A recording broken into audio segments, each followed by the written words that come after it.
Dans le cadre du suivi de ces interventions en faveur du développement agricole, l'Agence territoriale du développement agricole du pôle 7 a organisé du jeudi 9 au vendredi 10 juillet 2026 à Porto Novo la revue semestrielle de son plan de travail annuel harmonisé PPAH 2026. Cette rencontre a réuni les différents acteurs impliqués dans la mise en œuvre des actions agricoles du pôle autour d'un même objectif: faire le bilan des activités réalisées au premier semestre, identifier les difficultés et dégager les perspectives pour améliorer les performances au cours des prochains mois. Cette instance permettra d'une part de présenter le niveau de mise en œuvre de cette planification au 30 juin 2026, de partager les difficultés rencontrées par les acteurs et les approches de solutions développées.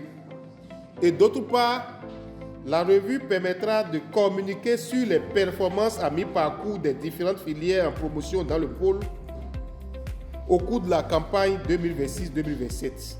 En optimisant aujourd'hui notre plan de travail annuel, nous bâtissons pierre par pierre les fondations de cette prospérité partagée que le président de la République appelle de ses vœux pour chaque citoyen béninois. Élaboré en mars 2026, le PPAH de l'ATDIA pour 7 prévoit la mise en œuvre de 621 activités portées par 49 acteurs avec un budget prévisionnel de 22,7 milliards de francs CFA. Durant 2 jours, les participants ont analysé le niveau d'exécution des actions programmées ainsi que les avancées enregistrées dans les différentes filières promues.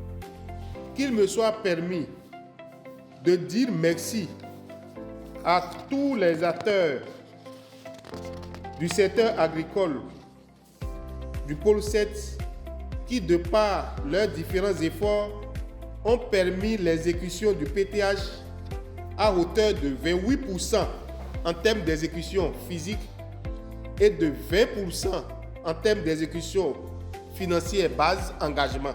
La deuxième journée de la revue a conduit les participants dans la commune de Tango, précisément à la ferme agropastorale de la vallée. À travers une visite, les participants ont pu découvrir les installations de cette exploitation spécialisée dans la production de poussins de jour et l'élevage de poulets de chair. Ici, on a toute la chaîne de valeur, allant des bâtiments de reproducteurs, chair et ponte, après un bâtiment de poules fondeuses, 2 bâtiments en l'occurrence de 60 000 chacun, et 10 bâtiments de poulets de chair qui vont être opérationnels bientôt.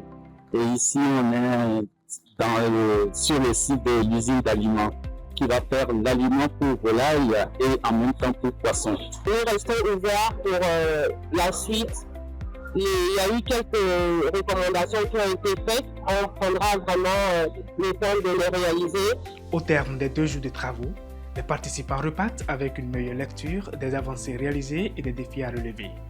La revue semestrielle du PTAH 2026 aura ainsi permis de renforcer le dialogue entre les acteurs, de partager les expériences et de formuler des recommandations pour une mise en œuvre plus efficace des actions agricoles.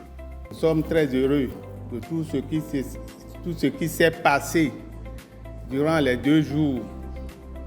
Et nous invitons les organisateurs, nous invitons l'administration à essayer de mettre en œuvre les recommandations de cet atelier.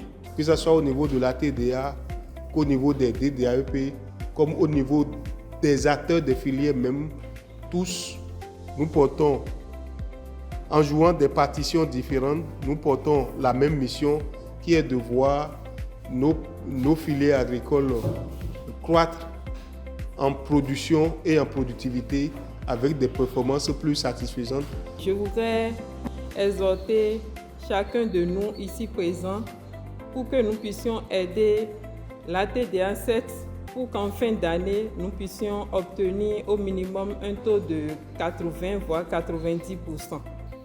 Avec cette revue à mi-parcours, la TDA du pôle 7 réaffirme son engagement à accompagner les acteurs agricoles, à améliorer le pilotage de ces interventions et à transformer les programmations en résultats concrets au bénéfice des producteurs et des communautés rurales.